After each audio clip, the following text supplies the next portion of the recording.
The zipper on my tent was the only thing between me and the dark. It felt flimsy, thin. I could hear a rhythmic crunch, crunch, crunch in the dry leaves outside. Something was circling.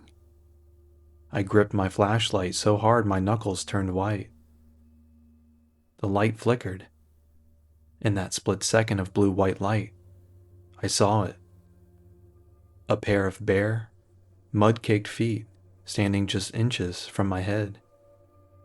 No shoes, no gear, just those feet, perfectly still, waiting for me to close my eyes.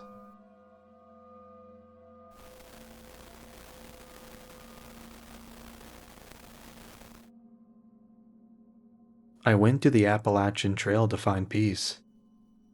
I didn't expect to find a monster. It was a humid afternoon, and the fog was so thick I could barely see my own boots. I was hiking with a small group of people I'd met at the last shelter. We felt safe.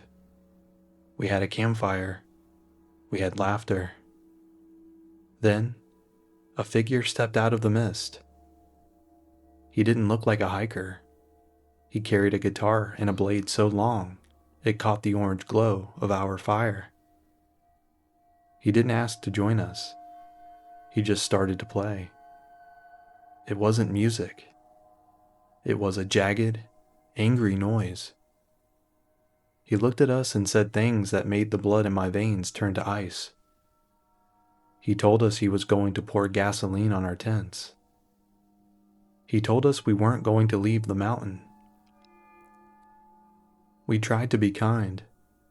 We offered him food. We tried to calm him down.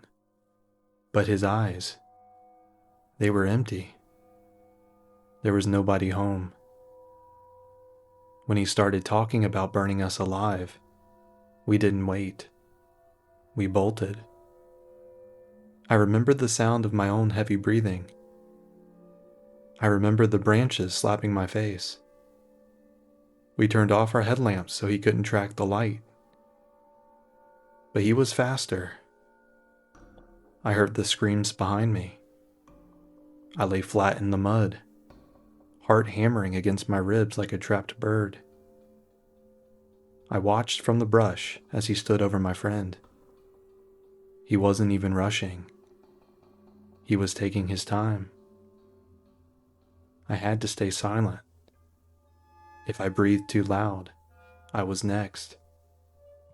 I found out later that he had been harassing people for miles before he found us. He was caught, eventually. They said he wasn't in his right mind. But I know what I saw. He wasn't just sick. He was a hunter.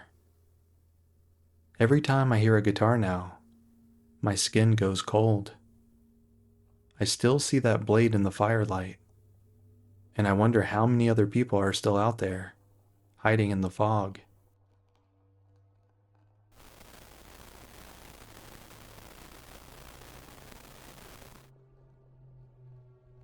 The jungle is a wall of green. It's beautiful, but it's a trap. We were just going for a quick afternoon hike on a popular trail. We had a camera and our phones. We were just two friends looking for a view. But the trail didn't end where the map said it did. The trees started to look the same. The heat was a heavy blanket, pulling the air out of our lungs. Then we realized we weren't alone. We didn't see him at first. We just felt the weight of eyes on our backs. Our phones had no signal. We tried to call for help, but the screen just said no service over and over. Night fell like a lead weight. It was pitch black. We used the flash on our camera to see. Click, a tree. Click, a rock. Click. We were desperate. Weeks later, they found our bag. It was dry. It was sitting on a rock near the river. Inside were the phones and the camera, When the experts looked at the photos, they saw 90 images taken in the dark. Most were just trees or the sky. But then, they saw the ones that didn't make sense. Photos of our belongings laid out on a rock. A photo of the back of my friend's head. The most chilling part wasn't the jungle. It was the data. Someone had tried to get into our phones dozens of times. Someone had been holding our devices while we were still out there, shivering in the rain. I read the reports later about how bones were found. Some were bleached white, others weren't. The jungle didn't do that. Someone else did. And every time I see a camera flash in the dark, I'm back in those trees, waiting for the shutter to click one last time.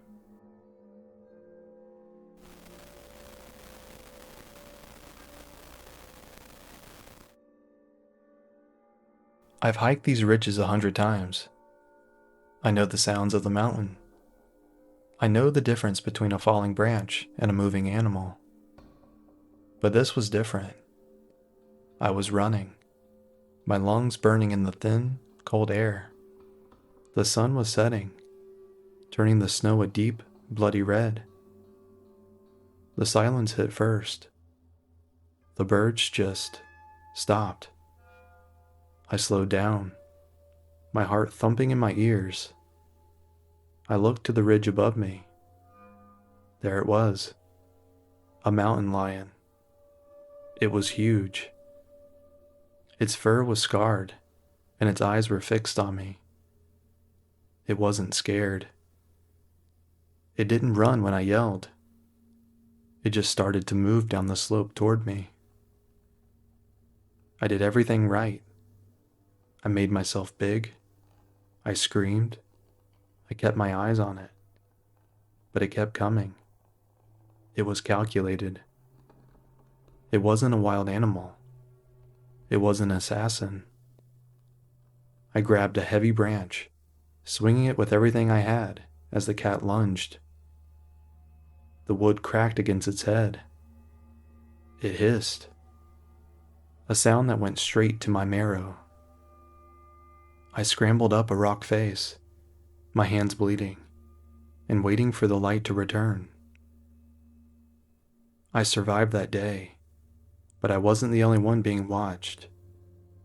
Not long after, another hiker was found on the same path. She hadn't been as lucky. The reports I saw later were the worst part. The trackers said the cat hadn't just attacked. It had followed her for miles. It had waited for her to trip. It had learned how to hunt us. They say they caught the cat, but sometimes when I'm out there, I see movement in the corner of my eye. I know it's still out there, and it's not afraid of us anymore.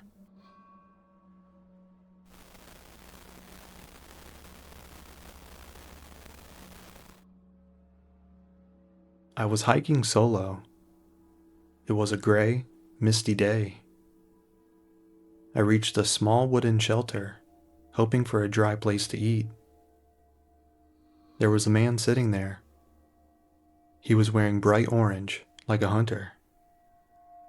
He looked normal enough, but he wasn't eating. He wasn't resting. He was just staring. As I got closer, he started to shake. "I've been poisoned," he whispered.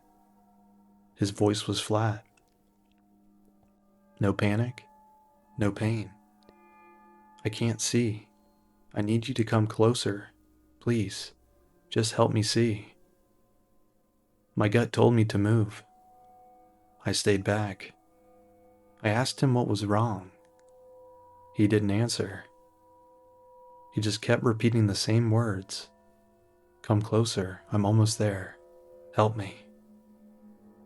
He reached out a hand, but his other hand stayed hidden under the picnic table. I caught a glint of metal, a heavy knife. He wasn't sick. He was luring me in. I turned and ran. I didn't care about my gear. I didn't care about the mud. I heard him stand up behind me. He wasn't coughing. He wasn't stumbling.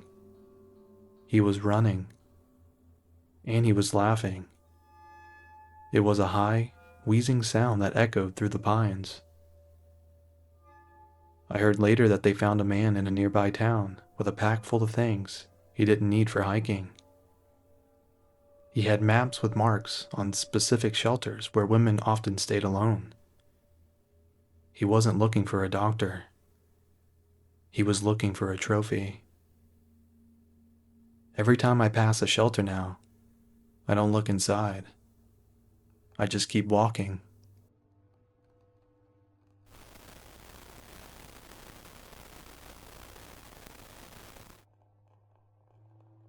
We were camping for our anniversary. The park was busy, so we felt safe. My husband left the tent for less than an hour to get water from the store. I was sitting inside, just listening to the woods. I heard the zipper on the tent move, slowly, 1 inch at a time. I saw a hand reach in. It was gray, covered in dirt, with long, yellow nails.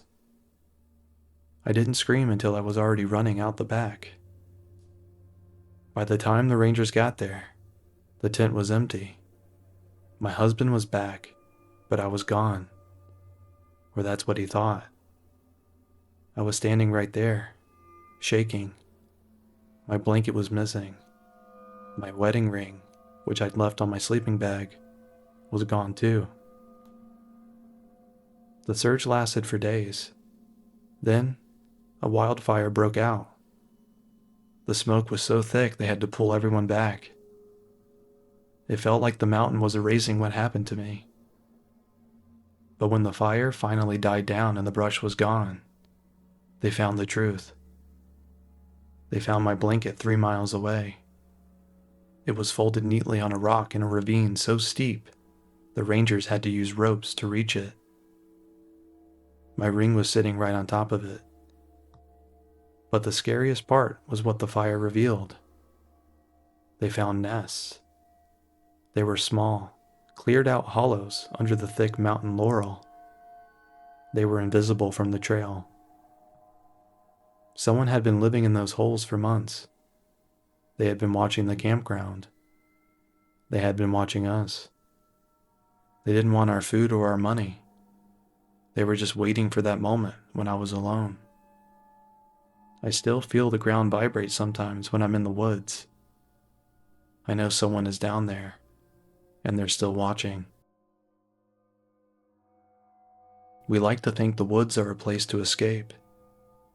We think that because we have a map, we are in control.